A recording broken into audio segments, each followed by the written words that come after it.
¿Qué estaría dispuesto usted a hacer si sus más oscuros secretos estuvieran a punto de ser revelados a su círculo íntimo y a la sociedad?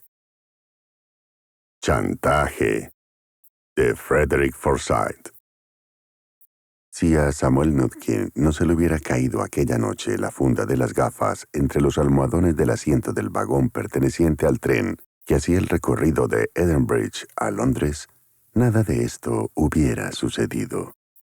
Pero se le cayó e introdujo la mano entre los almohadones para recuperarla, con lo cual la suerte quedó echada. Su mano, tanteando, no solo encontró la funda de las gafas, sino también una revista apretujada, abandonada evidentemente por el anterior ocupante del asiento. Por creer que pudiera tratarse de un horario de trenes, la hojeó distraídamente.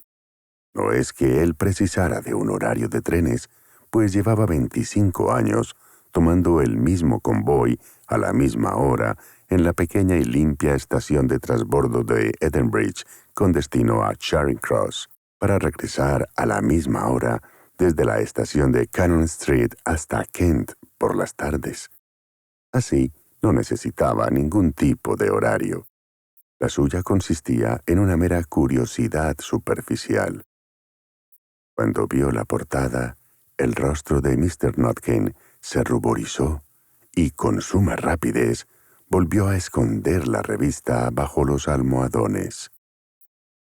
Miró a su alrededor en el compartimiento para ver si alguien se había dado cuenta de su hallazgo.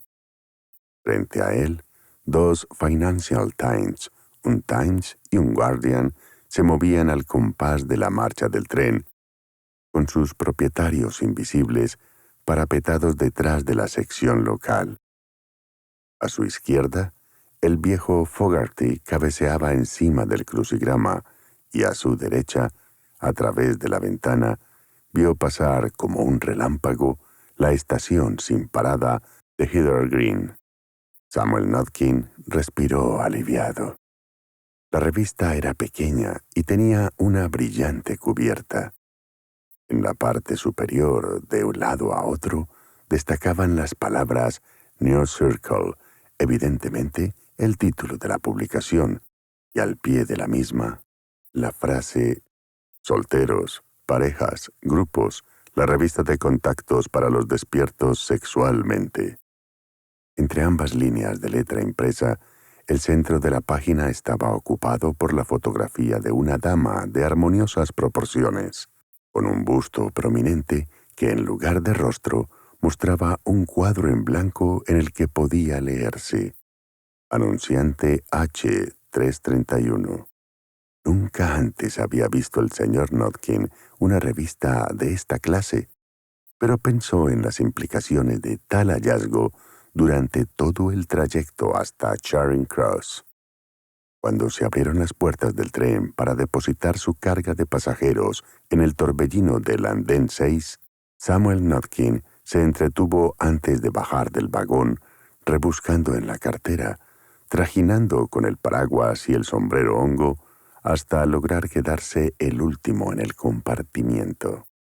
Por último, espantado ante su propio atrevimiento, extrajo la revista de su escondite entre los almohadones para introducirla en su cartera, y enseguida se unió a la marea de sombreros hongos que se encaminaban hacia la salida, llevando bien visibles las tarjetas de abono de viajes.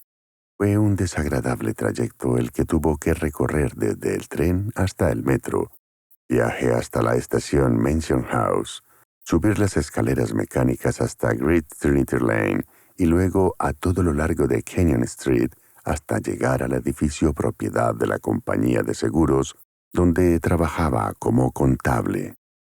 En una ocasión se enteró de que a un hombre que había sido atropellado por un coche, al vaciar los bolsillos en el hospital, le encontraron un paquete de fotografías pornográficas. El recuerdo atormentaba a Samuel Nutkin. ¿Cómo es posible explicar una cosa así? La vergüenza, el sofoco, deben ser insoportables. Yacer allí tirado con una pierna rota, sabiendo que todo el mundo ha de conocer sus secretas predilecciones. Aquel día tuvo especial cuidado al cruzar las calles hasta que llegó a las oficinas de la compañía. De todo cuanto antecede podemos deducir que el señor Notkin no estaba acostumbrado a ese tipo de cosas. Un hombre decía que el ser humano tiende a identificarse con los apodos que se le ponen en un momento cualquiera. No hay más que llamarle a un hombre carnicero para que lo tengamos fanfarroneando todo el día.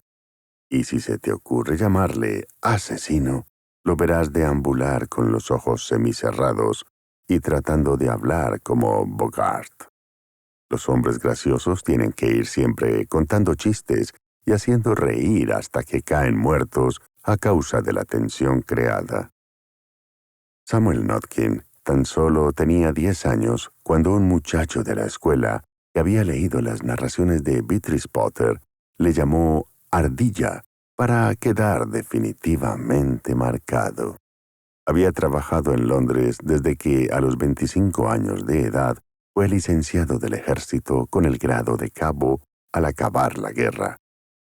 En aquellos tiempos tuvo mucha suerte de encontrar el empleo, un buen empleo, con pensión de jubilación como administrativo en una compañía de seguros gigantesca, con sucursales en todo el mundo, tan firme como el Banco de Inglaterra, que quedaba no más lejos de 500 metros de su casa. Aquel empleo había marcado la entrada de Samuel Notkin en la City, aquel kilómetro cuadrado de cuarteles generales de un vasto pulpo económico, comercial y bancario, cuyos tentáculos se extendían por todos los rincones del globo. A él le gustaba la ciudad entonces, aquellos últimos años de la década de los 40, y a la hora de comer vagaba por sus calles para las que el tiempo no pasaba, Breed Street, Cornhill, Poultry y London Wall, que ya conocieron la Edad Media, cuando en ellas realmente se vendía pan y maíz y aves y delimitaban la amurallada ciudad de Londres. Le impresionaba considerar qué fue de aquellos impresionantes pilares de piedra, de donde consiguieron los mercaderes aventureros la necesaria financiación para embarcar con destino a las tierras de los hombres negros, cobrizos y amarillos, para comerciar, cavar, trabajar las minas y escarbar en las basuras, enviando el botín de regreso a la sede y asegurar, negociar e invertir hasta que las decisiones tomadas en este kilómetro cuadrado de sala de juntas y casas de contratación decidieran si 1 millón de seres pertenecientes a castas inferiores debían trabajar o perecer de inanición. Ni siquiera le había pasado por la imaginación la idea de que todos aquellos hombres hubieran sido, en la práctica, los saqueadores más afortunados. Samuel Notkin era muy leal. El tiempo había pasado y al cabo de un cuarto de siglo, la magia había decaído, convirtiéndole en un elemento más de la corriente de trajes de oficina grises, paraguas plegados, sombreros hongos y carteras que inundaban la serie a diario para trabajar en las oficinas durante 8 horas y regresar luego a las ciudades dormitorio de los condados vecinos. En la selva de la City, él era, de acuerdo con su nombre, una criatura amistosa e inofensiva, adecuada, con el paso de los años, para el desempeño de su puesto, un agradable y rechoncho caballero que acababa de cumplir los 50, con los cristales de las gafas inclinados hacia adelante, para leer o mirar las cosas muy de cerca, de maneras suaves y extremadamente correcto con las secretarias, quienes decían de él que era encantador y lo trataban con todo cariño, no acostumbrado a la lectura, y mucho menos a llevar consigo revistas porno. Y sin embargo, eso es lo que había hecho aquella mañana. Se levantó para dirigirse a los lavabos, echó el pestillo una vez dentro y leyó todos los anuncios de New Circle. Le sorprendió. Algunos anuncios llevaban fotos. Eran sobre todo fotografías hechas por aficionados de lo que evidentemente se trataba de amas de casa en ropa interior. Otros no incluían fotografías, pero en cambio el texto era más explícito.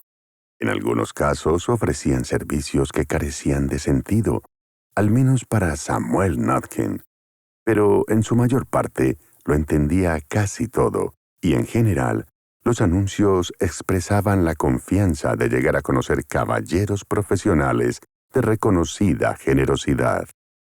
Leyó toda la revista, la escondió en lo más profundo de su cartera y regresó a su sitio a toda prisa. Aquella noche se las ingenió para regresar a su casa con la revista sin ser detenido ni inspeccionado por la policía. Al llegar, la escondió debajo de la alfombra situada ante el hogar. Era seguro que Leritz no la descubriría allí. Leritz era Mrs. Notkin. Se mantenía casi siempre confinada en el lecho, asegurando padecer artritis aguda e insuficiencia cardíaca, en tanto que el doctor Burström opinaba que lo que tenía realmente era una grave hipocondría. Se trataba de una mujer frágil y enfermiza, de larga nariz y voz quejumbrosa, la cual hacía ya muchos años que no proporcionaba ninguna satisfacción a su esposo, ni en la cama ni fuera de ella. Pero como era un hombre leal y digno de confianza, habría hecho cualquier cosa, lo que fuese, por evitarle molestias. Afortunadamente, como su esposa nunca realizaba trabajos domésticos a causa de su espalda, no tendría ocasión de mirar bajo la alfombra que había ante la chimenea. Mr. Notkin pasó 3 días absorto en sus pensamientos, que se centraban principalmente en una señora anunciante, la cual, según se desprendía del breve texto, poseía unas medidas superiores a lo corriente en cuanto a altura y amplitud de formas. El tercer día, haciendo acopio de todo su valor, se sentó para escribir su respuesta.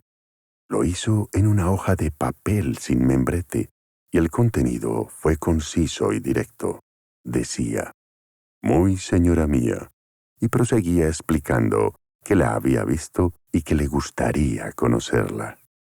En la revista había un recuadro con las instrucciones que debían seguir para responder a los anuncios. Escriba su carta o respuesta y junto con un sobre dirigido a sí mismo y debidamente franqueado, introdúzcala en un sobre sin membrete y ciérrelo. En el dorso del sobre, con lápiz, escriba el número del anuncio al que responde. Meta de nuevo este segundo sobre sin dirección alguna, junto con la cantidad señalada, en un tercer sobre, dirigido a la oficina de la revista en Londres, y envíelo por correo. Mr. Notkin cumplió todas las instrucciones, pero puso el nombre de Henry Jones en 27 Acacia Avenue, que era su verdadera dirección. Durante los 6 días siguientes, cada mañana el cartero lo encontraba esperándolo a mitad de camino de entrada, y al sexto descubrió en el buzón el sobre dirigido a Henry Jones. Se lo guardó en el bolsillo y regresó a la habitación de su mujer en el piso superior para llevarse la bandeja del desayuno. Aquella mañana en el tren camino de la ciudad, se escabulló hacia el lavabo y rasgó el sobre con dedos temblorosos. El contenido era su propia carta, y escrito detrás, a mano, venía la respuesta. Decía: «Querido Henry, agradezco tu respuesta a mi anuncio. Estoy segura de que podremos divertirnos mucho juntos. Llámame al número... Amor, Sally». El número de teléfono correspondía a Bayswater en el Oath End de Londres. En el sobre no había nada más. Samuel Notkin garabateó el número en un trozo de papel, se lo guardó en el bolsillo posterior y arrojó al inodoro la carta y el sobre. Cuando regresó a su asiento, sentía cosquilleos en el estómago y creyó que todo el mundo se le quedaría mirando. pero el viejo Fogarty acababa de sacar la 15 horizontal y nadie levantó la vista. A la hora de comer marcó el número de teléfono desde una cabina de la estación de metro más próxima. Una voz de mujer, áspera, por cierto, contestó. «Diga». Mr. Notkin introdujo la moneda de 2 peniques en la ranura. Se aclaró la voz y dijo. Sí, ¿la señorita Sally?» «La misma», repuso la voz. «¿Quién es?» «Me llamo Jones, Henry Jones. Esta mañana he recibido una carta suya correspondiente a mi respuesta a su anuncio». Se oyó un ruido de papeles al otro extremo del hilo y luego la mujer habló de nuevo. «Sí, claro, lo recuerdo, Henry. Muy bien, encanto. ¿Te gustaría venir a verme?» Samuel Notkin notaba que tenía la lengua como si fuera de cuero. «Sí, por favor». Casi graznó. «Delicioso», ronroneó la mujer para añadir acto seguido. «Pero hay una cosa, Henry, querido. Espero un modesto presente de los caballeros amigos míos, ya sabes. Algo que me ayude a pagar el alquiler. Son 10 libras. Pero no hay prisa. ¿Está claro?» Notkin asintió con la cabeza y repuso. «Sí, estupendo», le oyó responder. «¿Cuándo vendrás?» «Tendrá que ser a la hora de comer. Trabajo en la serie y regreso a casa por la tarde». «Estupendo. ¿Te va bien mañana? ¿A las 12:30? Te daré la dirección». Aún sentía el cosquilleo en el estómago, pero eran auténticos aguijones los que le picoteaban cuando llegó a los bajos de Westboro Grove en Bayswater al día siguiente a las 12:30. Golpeó nerviosamente con los nudillos y oyó un taconeo por el pasillo detrás de la puerta. Se abrió una pausa como si alguien mirara a través del cristal del panel central de la puerta. Luego se abrió esta y una voz ordenó. «Entre». Ella estaba detrás de la puerta y cerró al entrar él. Entonces Notkin se volvió a mirarla y la mujer dijo. «Tú debes ser Henry». Su voz era un murmullo y él asintió en silencio. «Bueno, vamos al cuarto de estar para que podamos charlar». La siguió por todo el pasillo hasta la primera habitación a la izquierda, mientras el corazón le batía como un tambor. Tenía más edad de la que esperaba, unos 30 años muy mal llevados, con espeso maquillaje. Medía sus buenos 15 centímetros más que él, pero esto podía explicarse, en parte, a causa de los altos tacones de sus zapatos y la amplitud del bajo de la bata de casa que él tenía ante sus ojos, al precederle por el pasillo, todo lo cual indicaba que debía tener una figura pesada. Cuando se volvió para dejarle entrar en el cuarto de estar, el escote de la bata se abrió y dejó al descubierto, por un segundo, un sujetador de nylon negro y un corsé ribeteado de rojo. La mujer dejó la puerta abierta. La habitación estaba pobremente amueblada y parecía no contener más que unos cuantos objetos personales. La mujer le sonrió animosamente. «¿Has traído mi pequeño presente, Henry?», preguntó. Samuel Notkin asintió y sacó las 10 libras que le tendió. Las había llevado en el bolsillo del pantalón. Ella las guardó en un bolso de mano que estaba en el aparador. «Ahora siéntate y ponte bien cómodo», aconsejó a Henry. «No hay motivo para estar nervioso. Veamos, ¿qué quieres que haga?» Mr. Notkin se había sentado en el borde de una butaca. Notaba la boca como si la tuviera llena de cemento rápido. «Es difícil de explicar», musitó. Ella sonrió de nuevo. «No hay por qué. ¿Qué quieres?» Dudando, él se lo dijo. Ella no mostró sorpresa alguna. «Eso está muy bien», respondió con toda calma. «Muchos caballeros lo prefieren. Ahora quítate la chaqueta, los pantalones y los zapatos y ven conmigo al dormitorio». Él hizo lo que le indicaba y la siguió por el pasillo hasta el dormitorio, el cual estaba sorprendentemente bien iluminado. Una vez dentro, ella cerró la puerta y echó la llave. Se la introdujo en el bolsillo de su bata, se quitó esta y la colgó detrás de la puerta. Cuando aquel grueso sobre sin membrete llegó al 27 de Acacia Avenue 3 días después, Samuel Notkin lo recogió del buzón frente a su casa junto con el resto del correo matinal y se lo llevó a la mesa donde se disponía a desayunar. En total eran 3 cartas. Una para Laris, de su hermana, una factura de unas plantas para el jardín y el sobre de papel grueso fechado en Londres y dirigido a Samuel Notkin. Lo abrió sin sospechar nada, creyendo que se trataba de una circular comercial. Pero no lo era. Las 6 fotografías que cayeron sobre la mesa permanecieron unos instantes boca arriba, mientras él las contemplaba sin comprender nada. Cuando empezó a entender de lo que se trataba, lo invadió un profundo horror que se superpuso a toda otra sensación. Las fotos no habrían ganado ningún premio de nitidez y enfoque, pero eran lo bastante claras. En todas era perfectamente visible el rostro de la mujer, y al menos en 2 de ellas su propia cara se reconocía con facilidad. Rebuscó furiosamente en el interior del sobre, pero no descubrió nada más. Miró detrás de todas las fotografías, pero no aparecía nada escrito en ellas. El mensaje estaba delante, en blanco y negro, sin palabras. Samuel Notkin sintió que le atenazaba un pánico ciego mientras escondía las fotos bajo la alfombra donde seguía la revista. Luego, siguiendo un impulso, recogió todo y lo llevó detrás del garaje, donde le prendió fuego, hundiendo las cenizas bajo tierra húmeda con el tacón del zapato.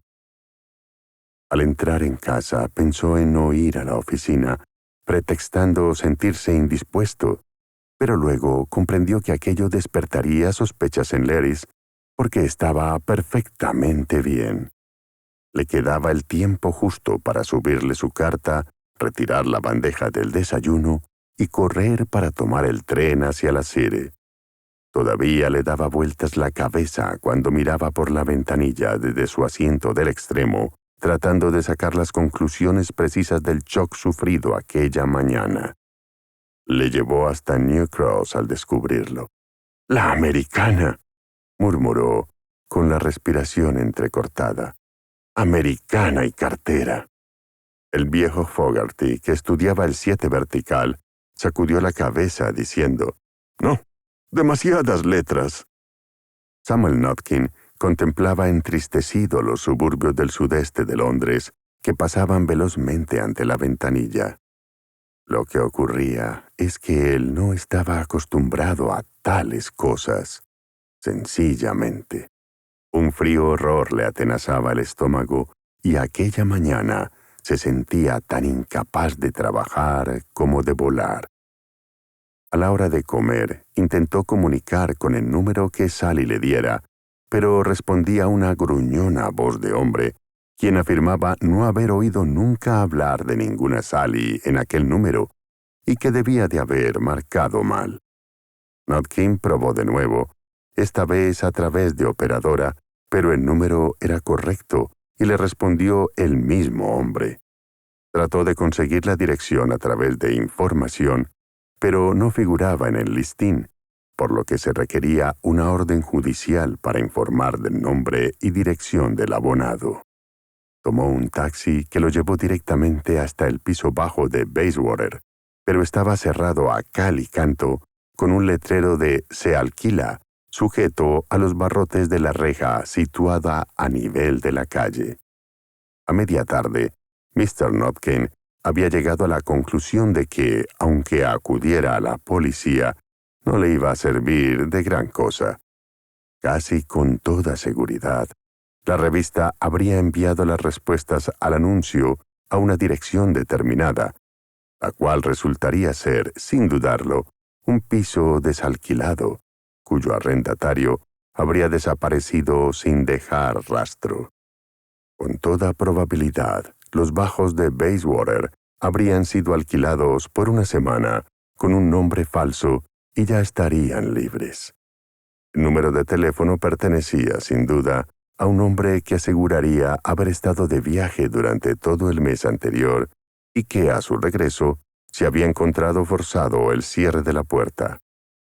A partir de ese momento, afirmaría haber recibido cierto número de llamadas preguntando por una tal Sally, las cuales le habían llenado de confusión.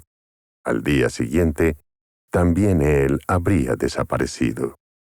Cuando llegó a casa, encontró a Leris de un humor más quejumbroso que nunca. Había recibido algunas llamadas, todas preguntando por él, las cuales perturbaron su descanso de la tarde.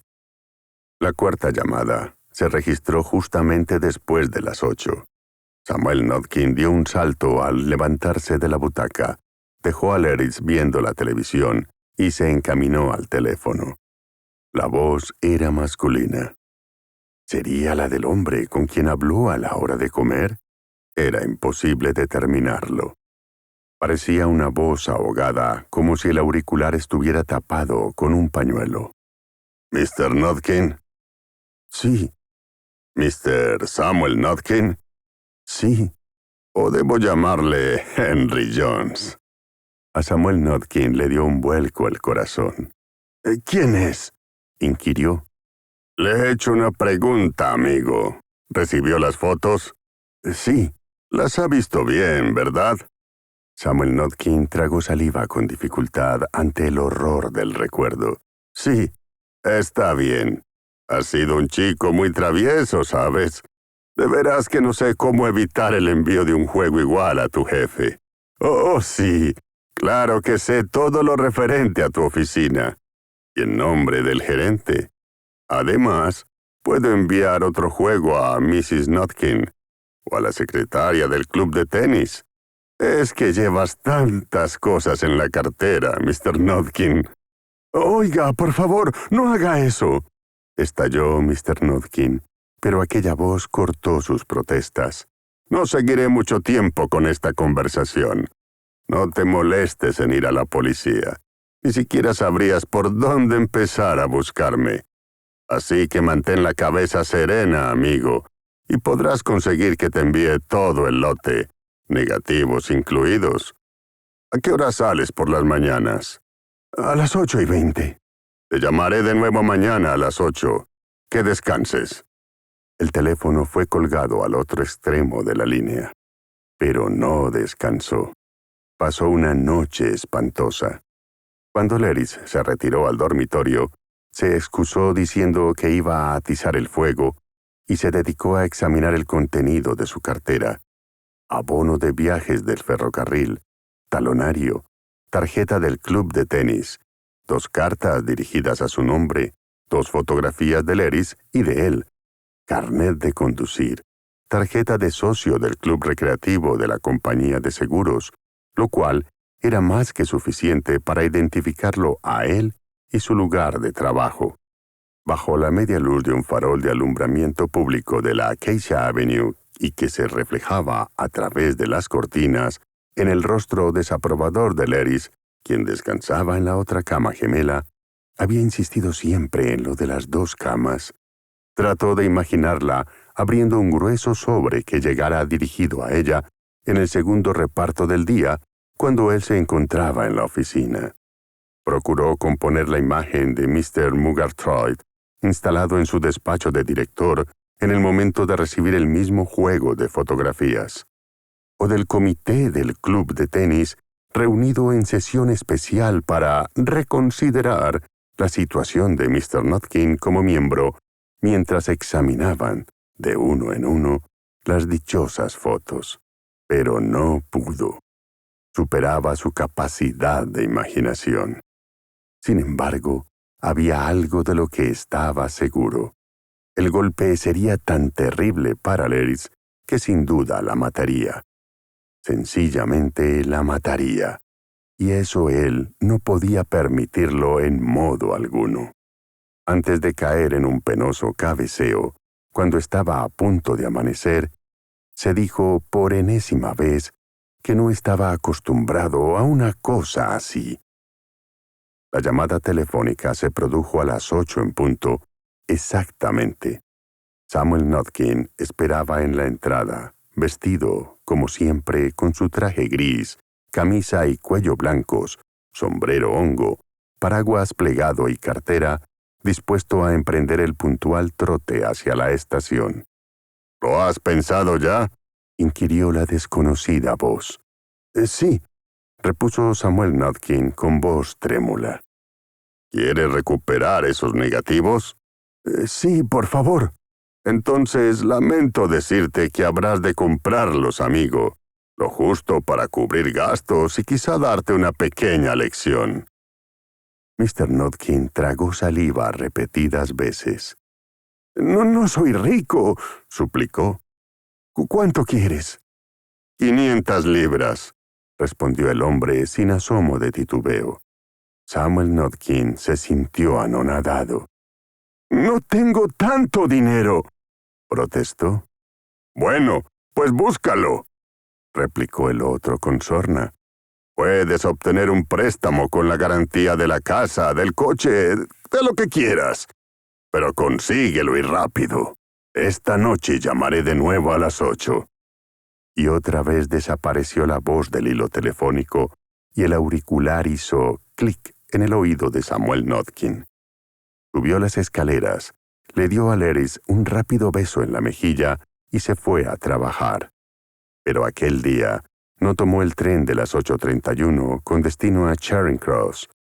En su lugar, se encaminó al parque y se sentó a solas en un banco, extraña y solitaria figura, ataviado para ir a la City, pero sentado, como si fuera un duendecillo, entre los árboles y las flores, con un sombrero hongo y un traje oscuro.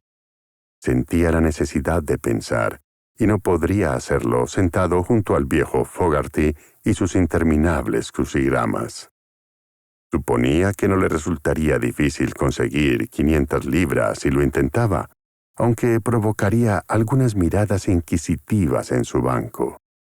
Claro que aquello no sería nada comparado con la reacción del gerente del banco cuando solicitara que dicha cantidad le fuera entregada en billetes usados sin numerar.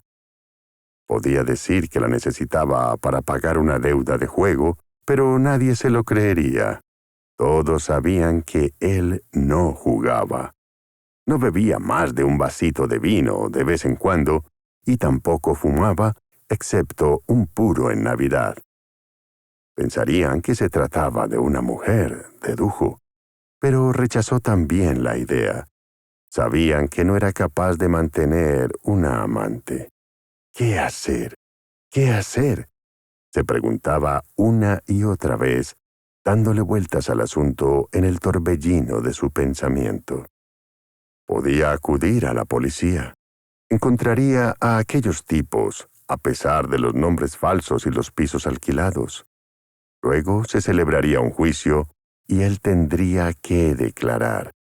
Se referían siempre a la persona víctima de chantaje como señor X. Lo había leído en los periódicos, pero solían descubrirlo en el círculo al que pertenecía dicho hombre. Nadie podía ir un día y otro a prestar declaración sin ser descubierto, sobre todo si se ha seguido una rutina invariable de vida por espacio de 25 años. A las 9:30 abandonó el banco del parque y se dirigió a una cabina telefónica. Desde allí llamó a su jefe y le informó que se hallaba indispuesto, pero que por la tarde iría a trabajar. Entonces fue a su banco. Por el camino se devanaba los sesos en busca de una solución, recordando todos los casos que había leído sobre el mismo tema del chantaje. ¿Cómo se llamaban legalmente? Exigir dinero con amenazas. Una preciosa frase legal, pensó amargamente, pero nada útil para la víctima. Si él fuera soltero, pensó, y más joven, sabría decirles a dónde debían ir. Pero ya era viejo para cambiar de empleo, y además estaba Leris, pobre y frágil Leris. El golpe la mataría, de eso no le cabía la menor duda. Su deber, por encima de todo, consistía en proteger a Leris. Había tomado una determinación en ese sentido. En la puerta del banco le faltó valor. Nunca podría enfrentarse al director del banco con una petición tan extraña e inexplicable. Sería tanto como confesar: soy víctima de un chantaje y necesito un préstamo de 500 libras. Además, después de las primeras 500, no pedirían más. Le sacarían el alma y luego mandarían las fotos. Podía suceder. Sea como fuere, no se veía capaz de solicitar el préstamo a su banco. La solución, se dijo, ya que era un hombre honesto y amable, estaba en Londres. Y allá se fue en el tren de las 10:31. Llegó a la City demasiado temprano para presentarse en la oficina. Así es que, para pasar el rato, pensó en hacer algunas compras. Ya que era un hombre prudente, no podía concebir ni siquiera la idea de llevar consigo una suma tan importante como 500 libras de cualquier manera en los bolsillos. Por tanto, se encaminó a un centro de venta de objetos de oficina y compró una cajita metálica para guardar dinero, provista de su correspondiente llave. En varias tiendas fue comprando 1 libra de azúcar escarchado, para el pastel de cumpleaños de su esposa, según explicó, un bote de fertilizante para las rosas, una ratonera para la cocina, una pequeña cantidad de hilo de cobre para los fusibles, con destino a la caja instalada bajo la escalera, 2 linternas, pilas eléctricas, un soldador para arreglar la tetera y otras varias piezas de repuesto de las que habitualmente puede tener en casa cualquier cabeza de familia respetuoso con la ley. A las 2 de la tarde estaba instalado en su puesto, tras asegurar al jefe del departamento que ya se sentía mucho mejor y se ponía a trabajar en los libros de la compañía. Por fortuna, ni siquiera podía sospecharse que Mr. Samuel Notkin se tomara libertades con el horario sin el debido permiso. A las 8 de la tarde, volvía a hallarse frente al televisor, junto a Leris, cuando sonó el teléfono en la entrada. Nuevamente le habló la voz helada. —¿Tiene el dinero, Mr. Notkin? —preguntó sin preámbulos. Sí, repuso Mr. Notkin, y antes de que el otro pudiese replicar, prosiguió. Escuche, por favor, ¿por qué no me envía los negativos y lo olvidamos todo?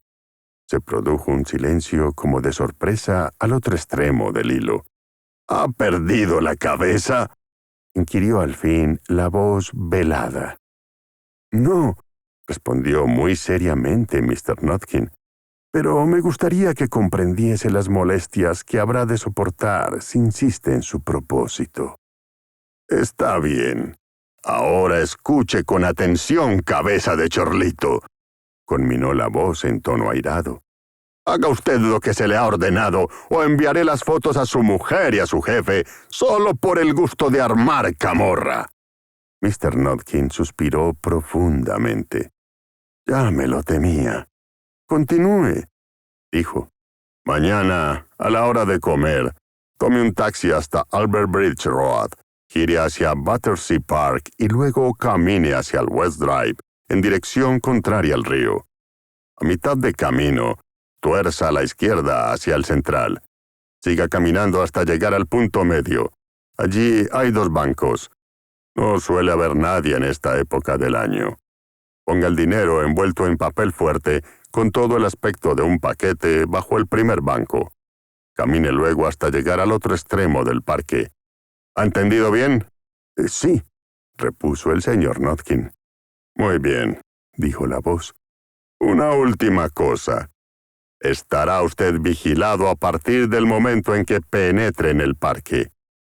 Lo vigilarán mientras deposita el paquete. Ni se le ocurra que los policías puedan ayudarle. Nosotros sabemos cómo es usted, pero en cambio, usted no tiene ni idea de cómo somos nosotros. Un asomo de complicación o la policía montando guardia y nos iremos sin más. Y sabe usted muy bien lo que ocurrirá entonces, ¿verdad? Sí, respondió débilmente el señor Notkin. Perfecto. Hágalo todo tal y como se le ha dicho y evite equivocaciones. El hombre colgó al llegar a ese punto. Unos minutos después, Samuel Notkin se excusó con su mujer y se dirigió al garaje junto a la casa. Deseaba estar solo durante un rato. A la mañana siguiente, Samuel Notkin hizo todo lo que le habían dicho que hiciera. Paseaba por el West Drive en el lado oeste del parque y había alcanzado la curva izquierda hacia el interior del Central Drive cuando oyó que le dirigía la palabra un motociclista sentado de lado en su máquina a unos pasos de distancia y que consultaba un mapa de carreteras. El hombre llevaba casco, gemelos colgados del cuello y un gran pañuelo que le cubría casi por completo el rostro. Le hablaba a través del mismo. Amigo, ¿me puede echar una mano? Mr. Notkin hizo un alto en su paseo, pero como era un hombre educado, cubrió los 2 metros que le separaban de la motocicleta y se inclinó a mirar el mapa. Una voz le susurró al oído. «Yo cogeré el paquete, Notkin». Notó que le arrebataban el paquete. Oyó el rugido de la moto al ponerse en marcha. Vio cómo el hombre arrojaba el dinero a una cesta sobre el manillar y en unos segundos desaparecía, mezclándose en medio de la corriente de tráfico de la hora punta de mediodía en la intersección de la carretera de Albert Bridge. Todo concluyó en unos segundos, y aunque la policía hubiera estado montando guardia, habría sido imposible coger al hombre tan rápidamente como se había movido. Mr. Notkin movió la cabeza con tristeza y regresó a su oficina de la City. El hombre que abogaba por la teoría de nombres y apodos estaba completamente equivocado con lo que respecta al sargento detective Smile del Departamento de Investigación Criminal.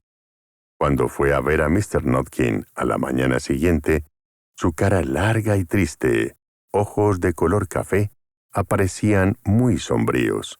Se quedó en el umbral, bajo la oscuridad invernal, embutido en un largo abrigo negro que le daba el aspecto de un enterrador. «¿Mr. Notkin?» «Sí». «¿Mr. Samuel Notkin?» Sí, soy yo. Soy el sargento detective Smile, señor. ¿Podríamos hablar unos minutos?» Extrajo el documento que le acreditaba como tal, pero Mr. Notkin inclinó la cabeza aceptando su palabra y repuso. ¿Quiere usted hacer el favor de pasar? El sargento Smile se sentía incómodo. Lo que tenemos que hablar es de naturaleza estrictamente privada, quizás incluso embarazosa, comenzó diciendo. Dios mío, no tiene usted por qué sentir la menor turbación, sargento, dijo Mr. Notkin. Smile se le quedó mirando. ¿No hay necesidad? Claro que no. Sin duda se trata de algunos boletos para el baile de la policía. Nosotros en el club de tenis siempre enviamos algunos.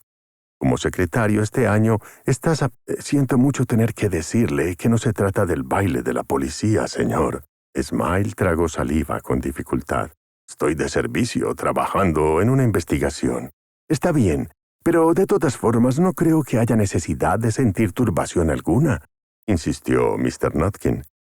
Los músculos de la mandíbula del sargento se movían espasmódicamente.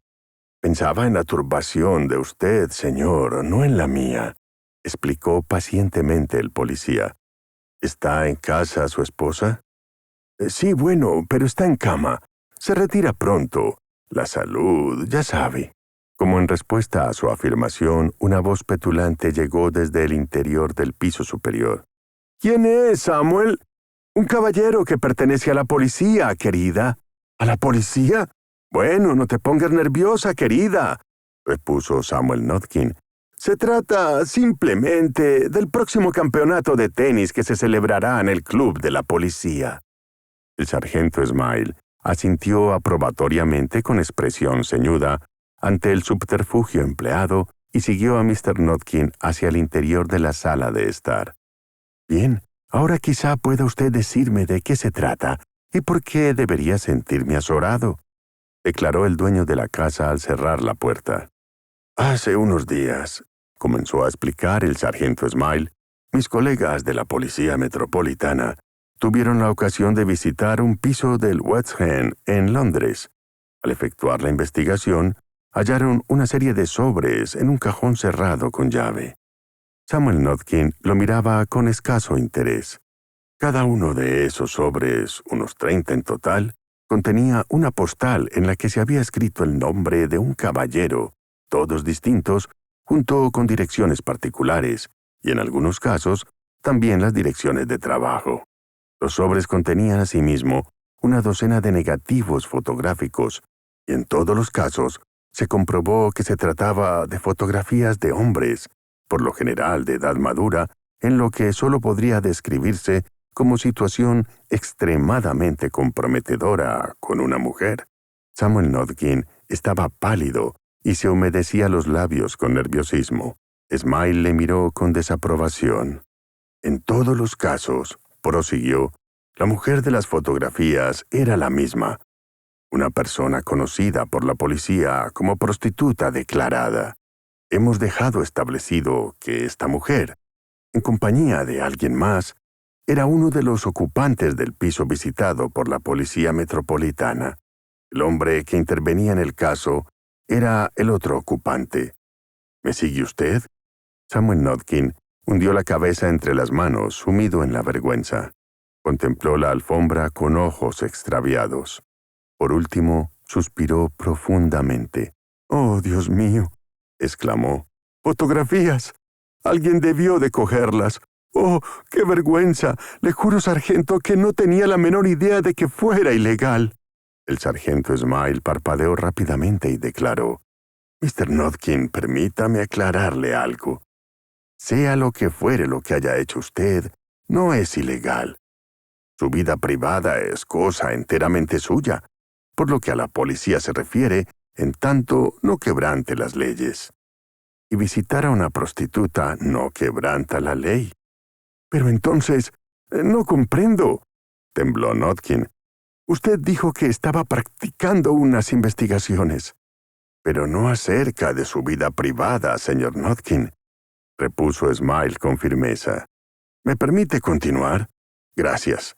La Policía Metropolitana sostiene la opinión de que los hombres eran atraídos hacia el apartamento de esa mujer, ya sea mediante contacto personal o a través de unos anuncios en revistas para ser fotografiados en secreto e identificados con vistas a someterlos posteriormente a chantaje». Samuel Notkin se quedó mirando al detective con unos ojos redondos como platos. En verdad que no estaba acostumbrado a cosas así. «¡Chantaje!», murmuró. «¡Oh, Dios mío! Eso es peor todavía». «Precisamente, Mr. Notkin. Veamos». El detective sacó una fotografía del bolsillo de su chaqueta e inquirió: «¿Reconoce usted a esta mujer?» Samuel Notkin se quedó mirando el retrato, muy parecido de la mujer que él conocía como Sally. Torpemente asintió. «Ya veo», dijo el sargento y dejó la fotografía a un lado. «Ahora, vamos a ver, dígame, a su manera, ¿cómo conoció a esta señora? No preciso tomar notas, y todo cuanto me diga será considerado confidencial, a menos que, ahora o más adelante, se demuestre que tiene algo que ver con el caso». Titubeante, avergonzado y mortificado, Samuel Notkin relató el asunto desde el principio, cómo encontró la revista casualmente, cómo más tarde la leyó en los lavabos de la oficina, aquella lucha consigo mismo por espacio de 3 días sobre si debía o no escribir una carta, cómo sucumbió a la tentación y escribió la dichosa carta bajo el seudónimo de Henry Jones. Le explicó la recepción posterior de la carta, lo de anotarse el teléfono y destruir la carta, y cómo telefoneó aquel mismo día a la hora de comer y consiguió una entrevista para el día siguiente a las 12:30. Luego le explicó la entrevista con la mujer en los bajos de la casa y los medios de que se valió para convencerlo de que dejara la chaqueta en la sala de estar mientras lo llevaba al dormitorio. Le dijo también que aquella era la primera vez en su vida que hacía algo así, y que a su regreso a casa, aquella misma noche, quemó la revista en la que viera el anuncio, jurando que nunca más volvería a caer en algo semejante. «Ahora, señor», dijo Smile cuando él hubo concluido, «hay algo muy importante. Dígame si en algún momento, a partir de esa tarde, recibió usted una llamada telefónica o tuvo conocimiento de que se recibiera alguna en ausencia suya, la cual pudiera hallarse en conexión con una exigencia de pago con apariencia de chantaje, como resultado de la obtención de estas fotografías». Samuel Notkin sacudió la cabeza. «No», afirmó, «nada de eso. Al parecer aún no me ha llegado el turno». Smile sonrió, por fin, con una mueca de sonrisa. «No le ha llegado todavía, ni le llegará, señor. Después de todo, es la policía quien tiene las fotografías». Samuel Notkin le miró con la esperanza reflejada en la mirada. «Claro», exclamó, «su investigación. Deben de haber sido descubiertos antes de dar conmigo. Dígame, sargento, ¿qué pasará con esas espantosas fotografías? Tan pronto como informe a Scotland Yard de que las que se hallan relacionadas con usted no tienen nada que ver con nuestra investigación, serán quemadas». «Oh, qué alegría, qué alivio. Pero dígame, ¿es posible que entre los distintos hombres a los cuales esta pareja se proponía hacer chantaje, algunos hayan sido ya intimidados?» «No hay duda sobre eso», repuso el sargento levantándose. «Y no hay duda tampoco de que varios agentes de la policía están entrevistándose con los restantes caballeros que aparecen en las fotografías. Sin duda, tales pesquisas conducirán al descubrimiento de los nombres de todos aquellos que ya han sido abordados en solicitud de dinero en el momento en que ha comenzado nuestra investigación». «Pero, ¿cómo sabrá usted quién lo ha sido?», inquirió Mr. Notkin.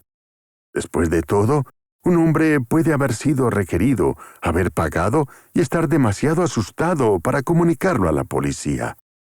El sargento Smile se inclinó ante el contable de seguros. «Los estados de cuentas, señor. La mayoría de los hombres de un nivel medio tienen abierta una o dos cuentas únicamente. Para reunir una suma importante, un hombre deberá acudir al banco o vender algo de valor. Siempre se dejan huellas». Al llegar a este punto de la conversación, habían alcanzado la puerta principal. «Está bien, debo decir», declaró Mr. Notkin, «que admiro al hombre que acudió a la policía y descubrió a esos granujas. Confío en que si me hubieran abordado con la pretensión de obtener dinero, cosa que no dudo hubiesen hecho más pronto o más tarde, habría tenido el valor de obrar de la misma forma. A propósito, no tendré que prestar declaración, ¿verdad? Ya sé que todo esto se considera confidencial, pero la gente siempre llega a descubrir la verdad». «No tendrá usted que declarar, Mr. Notkin». «Entonces lo siento por el pobre individuo que los ha descubierto y tenga que hacerlo», manifestó Samuel Notkin. «Ninguno de esta lista de caballeros comprometidos tendrá que declarar, señor». «Pero no lo entiendo. Están todos ellos al descubierto, con clara evidencia en contra suya. Con toda seguridad los arrestarán. Sus investigaciones...» «Mr. Notkin», dijo Smile ya en el umbral, «tampoco estamos investigando chantaje. Investigamos un asesinato». El rostro de Samuel Notkin era todo un poema de expresión. «¿Asesinato?», murmuró. «¿Quiere usted decir que además han asesinado a alguien?». «¿Quién?». «Los chantajistas». «No, señor. Ellos no han matado a nadie. Algún bromista los ha matado a ellos. La cuestión es, ¿quién? Porque eso es lo malo que sucede con los chantajistas. Seguramente habrán sometido a chantaje a varios cientos de personas, y es posible que alguna de sus víctimas los haya seguido hasta su escondite. Llevaban todo su negocio por teléfono desde cabinas callejeras. No existen datos concretos, aparte de la evidencia criminal, contra las presuntas víctimas. El problema consiste en ¿por dónde empezar? Es verdad, murmuró Mr. Notkin. ¿Les dispararon? No, señor. El responsable se limitó a dejar un paquete en su puerta. Por eso, quienquiera que fuese, conocía su dirección. El paquete contenía una pequeña caja de caudales, aparentemente con la llave sujeta a la tapa. Al ser empleada la tapa se levantó bajo la presión de lo que los chicos del laboratorio han determinado que consistía en un muelle de una ratonera, un artilugio muy inteligente que al ser activado hizo estallar una bomba que hizo pedazos a los chantajistas. Mr. Notkin se lo quedó mirando como si acabara de descender del Olimpo. ¡Increíble!, musitó. Pero, ¿dónde demonios puede conseguir una bomba un ciudadano respetable? Smile movió la cabeza. En nuestros días, señor, hay muchísimo de eso, con el asunto de los irlandeses y los árabes y todos esos extranjeros. Y hay libros escritos sobre el tema. En mis tiempos no era así. En cambio ahora, si se los provee de los materiales adecuados, incluso un estudiante de química de 16 años puede hacer una bomba. Está bien. Buenas noches, Mr. Notkin. No creo que tenga que molestarle de nuevo. Al día siguiente en la City, Mr. Notkin se personó en el establecimiento de Gusset, Marcos y Cristales, para recoger la fotografía que les había confiado hacía unos 15 días con el encargo de ponerle un nuevo marco en sustitución del antiguo. Se las arregló para que la guardaran hasta recibir su llamada telefónica. Aquella noche recuperó su lugar de honor en la mesita junto al fuego. Se trataba de la vieja fotografía de dos jóvenes vestidos con el uniforme de la Unidad de Desactivación de Bombas de Ingenieros del Ejército Real. Aparecían sentados a horcajadas sobre el fuselaje de una bomba alemana llamada Big Fist de 5 toneladas. Ante ellos, y sobre una manta, se veían los elementos desarmados que constituyeran los 6 artificios defensivos y de protección de que iba provista la bomba. Al fondo se distinguía un pueblo con su iglesia. Uno de los jóvenes era delgado y de fuertes mandíbulas. En los hombros llevaba la insignia de su grado, comandante. El otro era regordete y con gafas cabalgando en la punta de la nariz. Al pie de la fotografía se leía la inscripción: a los magos de las bombas, comandante Mike Halloran y cabo Sam Notkin, de los agradecidos habitantes de Steeple Norton, julio de 1943. Mr. Notkin la contempló con orgullo y resopló. 16 años. Vaya que sí.